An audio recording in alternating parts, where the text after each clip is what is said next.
अस्सलाम वालेकुम। कैसे हैं आप सब लोग? उम्मीद करता हूँ सब बहुत अच्छे से होंगे। शुरू करते हैं अल्लाह के बाबरकत नाम से आज का व्लॉग। आज की कुछ एक्टिविटीज़ हमारी इस तरह की होंगी क्योंकि एक दो साइट हमने विज़िट करनी है जहाँ पर हमें थोड़ी प्रॉब्लम फेस आ रही है। साइट बार बार डाउन हो रही है, यूज़र को वहाँ काफ़ी प्रॉब्लम पेश आ रही है सिग्नल्स के पॉइंट ऑफ व्यू से। तो आज हमने उसको देखना है कि क्या इशू क्या है, किस वजह से ये मसला आ रहा है और टेक्निकली है या कुछ और इशू है। तो शुरू करते हैं जी, देखते हैं, चलते हैं।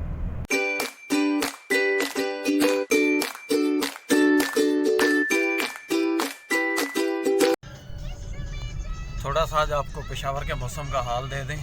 पिछले 2-3 दिन में अच्छी खासी गर्मी थी। आज माशाल्लाह से मौसम ज़बरदस्त किस्म का मौसम है। बादल वगैरह आए हुए हैं, देखें बारिश होती है क्या होता है। तो लेकिन यह है कि बादल अच्छे काफ़ी आ जा रहे हैं, मौसम भी ठंडा है, हवा वगैरह चल रही है। अभी हम लोग ये रिंग रोड से जा रहे हैं, तो यहाँ जीटी रोड से गुज़र रहे हैं। तो आगे की तरफ हमने जाना है सिपन की तरफ और बड़ा बेर की तरफ। वहाँ पर ये साइट है, उसको हम विज़िट करेंगे। तो रास्ते में आने वाले कुछ छोटे मोटे व्यूज़ आपको लाजमी दिखाएंगे हम। अभी हमारे आगे एक ये ट्रैक्टर वाले भाई साहब जा रहे हैं, तो ये चलती फिरती मौत का सामान लेके फिर रहे हैं ज़िग-ज़ैग कट मारते हुए जा रहे हैं। और एक किस्म की लोडर गाड़ी है ये। खुदा न खास्ता अगर ये इसको एकदम ब्रेक लगानी पड़ गई तो ये तो इसका तो कुछ भी नहीं होगा, लेकिन इसने अगले का कुछ नहीं छोड़ना। ठीक है, इतनी घंटा है।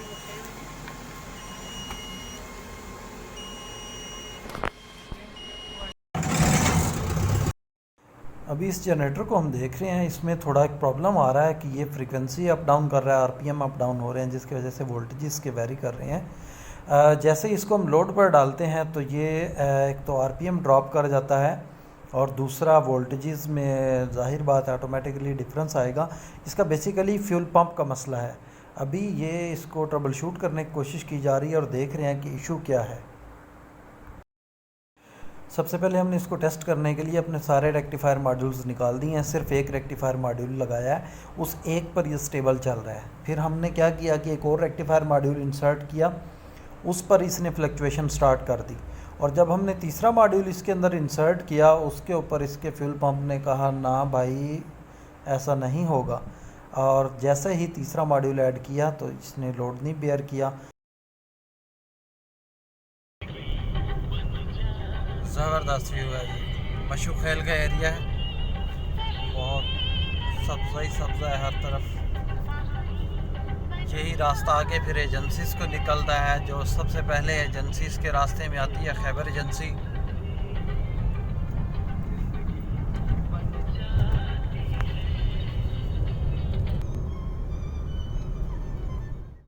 जी, तो फाइनली हम साइट पर पहुंच चुके हैं। यहाँ इस साइट पे मसला ये आ रहा है कि आउटेज बहुत ज़्यादा दे रही है, डाउन हो रही है बार बार।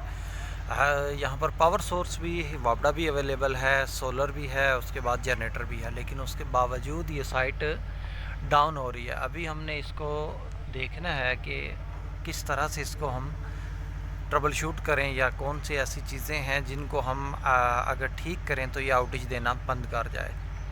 अभी सबसे पहले इसका लोड मेजर करेंगे, पर फेज़ कितना चल रहा है। तो तकरीबन 6 एम्पेयर चल रहा है। नेक्स्ट फेज़ पे लगाएं ज़रा। 6 बन रहा है जी कोई, ठीक है 6 एम्पेयर नेक्स्ट पे लगाएं। और ये वाला भी 6 एम्पेयर है। जनरेटर जो यहाँ हमारे पास लगा हुआ है ये 20 kVA का परकन का जनरेटर है। और सोलर की भी कैपेसिटी अभी हम देखेंगे कितनी है। फ़िलहाल हम साइट का लोड देखेंगे और फिर कुछ कैलकुलेट करने की कोशिश करेंगे और इसको फिगर आउट करेंगे कि प्रॉब्लम है कहाँ पर। 300 डिस्कनेक्ट है थोड़ी। यहाँ आप इसकी कैपेसिटी की बात कर लें तो ये 500 का लिथियम आयन कनेक्टेड है। तो अभी फ़िलहाल जो कनेक्टेड कैपेसिटी है वो 300 है, 200 है। 300 को डिस्कनेक्ट किया हुआ है। अच्छा, अभी यहाँ पर 1 2 3 मतलब पर फेज़ एक मॉड्यूल चल रहा है। और जब वापडा आएगी तो वापडा पर सारे चलेंगे, ये 5 मॉड्यूल चलेंगे। ठीक हो गया, 3 और 2 5 जी, वापडा पर 5 चलेंगे। अभी हम थोड़ा इसका लोड देखेंगे, साइट लोड कितना है। ये मसला आ रहा है इसके अंदर, इसका जो ये आप हम देखें निकाला हुआ है। अभी हम इसको भी थोड़ा कॉन्फ़िगर करके देखेंगे। ये बेसिकली कंट्रोलर है रेक्टिफायर का, जो कंट्रोल कर रहा है कि किस मॉड्यूल को किस तरह से कमांड करनी है, चार्ज करंट को किस तरह से हैंडल करना है इसने। ये ज़रा सोलर की जनरेशन चेक कर लेंगे।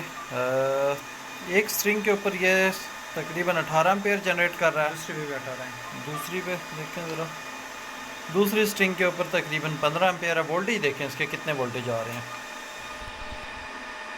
छोड़ें आप मीटर पकड़ें, 70 वोल्ट है और दूसरी स्ट्रिंग के ऊपर 70 वोल्ट है। ठीक है, अब यहाँ रेक्टिफायर जो अपना सोलर के मॉड्यूल हैं वो लगे हुए हैं टोटल 2।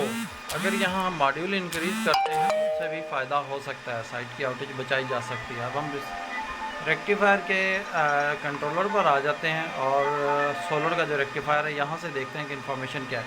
जो पहला रेक्टिफायर मॉड्यूल है वो जनाब जनरेट कर रहा है आउटपुट के ऊपर 23 एम्पेयर 48 वोल्ट पर, और दूसरे वाला 24 जनरेट कर रहा है। जबकि यहाँ पर हमारे पास कितने जनरेट हो रहे थे, लगाएं ज़रा, 12 एम्पेयर थे आई थिंक, हाँ 17 एम्पेयर और 24 एम्पेयर। वोल्टेजेस यहाँ पर देखें ड्रॉप आ रहे हैं, 48 है और यहाँ पर 70 है। कंट्रोलर इनको स्टेप डाउन करके 48 में लेके आ रहा है। अच्छा, ये PMU हमारा ऑन हो चुका है। अब देखें इसके ऊपर वोल्टेज 48 आ रहे हैं और इस वक्त वापडा भी नहीं है और जनरेटर भी बंद है। और अब हम देखेंगे कि इसका 48 और 43 एम्पेयर मतलब बैटरी से माइनस कर रहा है। माइनस इस वजह से कर रहा है कि ये यहाँ से जनरेशन काउंट हो रही है, कुछ सोलर से आ रही है और बाकी की बैटरी से आ रही है।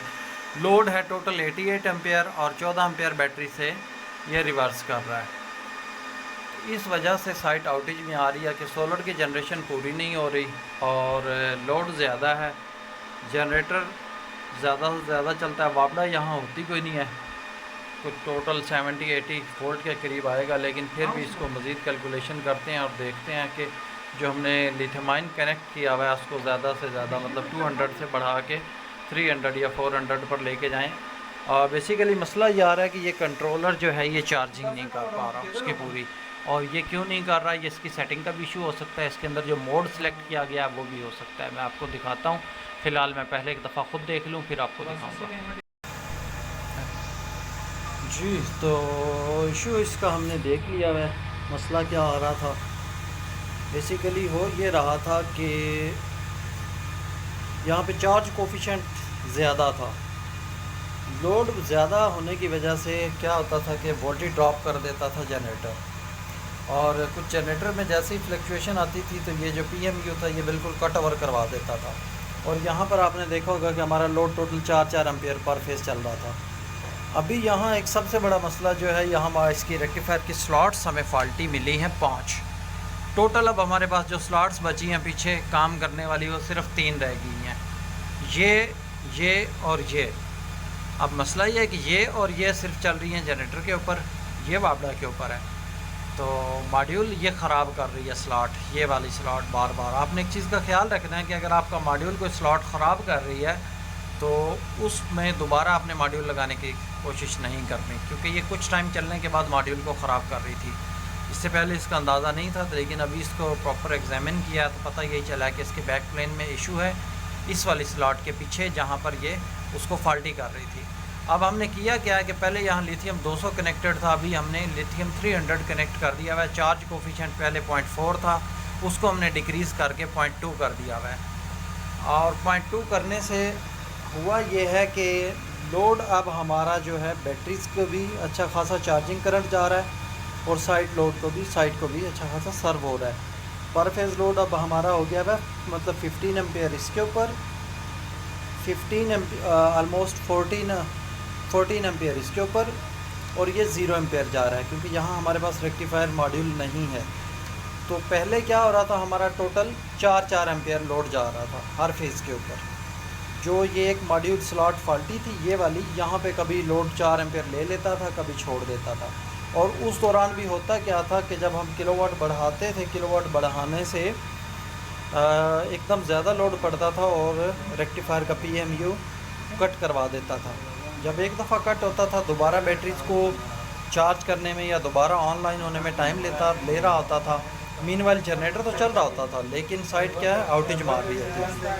तो ये इशू अगर आपके साथ भी हो, सबसे पहला काम आपने ये देखना है कि आपने इसका चार्ज कोफिशिएंट कम करना है। चार्ज कोफिशिएंट कम करने के बाद देखना है कि आपके एम्पेयर स्टेबल हो रहे हैं या नहीं, क्योंकि अक्सर लोगों के जहन में ये चीज़ आती है कि अगर वोल्टेज इस तरह से एम्पेयर इस तरह से ड्रॉप हो रहे हैं या वोल्टेज बिल्कुल ज़ीरो हो रहे हैं तो कोई न्यूट्रल वायर लूज़ हो सकती है। नहीं, वो आप देखें, ज़रूर चेक करें, लेकिन ये जो सेटिंग है इसको सबसे पहले आपने वेरीफाई करना है। इसकी फाइनल ऑप्टिमाइजेशन में जो चीज़ें हुई हैं या जो हम सजेस्ट करने जा रहे हैं, एक तो सबसे पहले इसके अंदर ये जो सोलर का मॉड्यूल है ये एक और ऐड किया जाए, एटलीस्ट एक ऐड किया जाए। 2 ऐड हो जाए तो बहुत अच्छी बात है, लेकिन एक लाजमी ऐड होना चाहिए, क्योंकि ये जो मॉड्यूल हैं ये भी लो एफिशिएंट हैं। इनका स्टेटस हम चेक कर लेते हैं कि ये चार्जिंग कितनी कर रहे हैं। ये हम इसके आए इसके सेटिंग में, सबसे पहले हमने क्या किया, स्टेटस में आए। स्टेटस के बाद हम इसको चेक करेंगे, PSU में नहीं जाएंगे, हम SSU इन्फॉर्मेशन में जाएंगे और यहाँ देखें हमारे जो वोल्टेजेस आ रहे हैं जी 49 और 11.2 वोल्ट एम्पियर जनरेट कर रहा है। इसी तरह से हम दूसरे को चेक करेंगे तो दूसरा क्या कर रहा है जी, वो 12 एम्पियर जनरेट कर रहा है। अब सीन ये है कि ये लो एफिशिएंट है, यहाँ हमारी जो इंस्टॉल्ड कैपेसिटी है वो इससे कहीं ज़्यादा है। अगर यहाँ एक और मॉड्यूल हम ऐड कर देंगे तो उससे ये होगा कि हमें सोलर की भी यूटिलाइजेशन हमारी बढ़ जाएगी। दूसरे नंबर के ऊपर हम क्या करेंगे, इसका ये बैक प्लेन चेंज करेंगे सबसे पहली बात, क्योंकि बैक प्लेन अभी ख़राब होने की वजह से क्या हो रहा है कि हम पूरी तरह से वाबला को भी यूटिलाइज़ नहीं कर पा रहे और पूरी तरह से DG को भी यूटिलाइज़ नहीं कर पा रहे। अब यहाँ पर टोटल जनरेटर के ऊपर 2 मॉड्यूल चल रहे होते हैं और वाबला के ऊपर ये तीसरा मॉड्यूल ये वाला चल रहा है, लेकिन क्या है, ये भी मॉड्यूल लो एफिशिएंट है, ये भी जनरेशन नहीं दे रहा, क्योंकि इसको मैंने अभी चेक किया। ये वाबला के ऊपर एम्पियर आ गए 14 एम्पियर, 15 एम्पियर और ये देखें ये 1 एम्पियर है, 1 एम्पियर भी नहीं है, लेस देन 1 एम्पियर है। तो ये अभी आप इसको बिल्कुल फॉल्टी हम कंसिडर करें। तो बस ये है कि इसका बहुत ही खूबसूरत मस्जिद है, नमाज के लिए यहाँ रुके हैं। तो बस ये बाहर निकलते हुए थोड़ी मैंने फ़ोटेज इसकी बनाना जहन में आई है, तो अंदर से इससे भी ज़्यादा खूबसूरत है और स्पेशली जो इसके दरवाज़े हैं।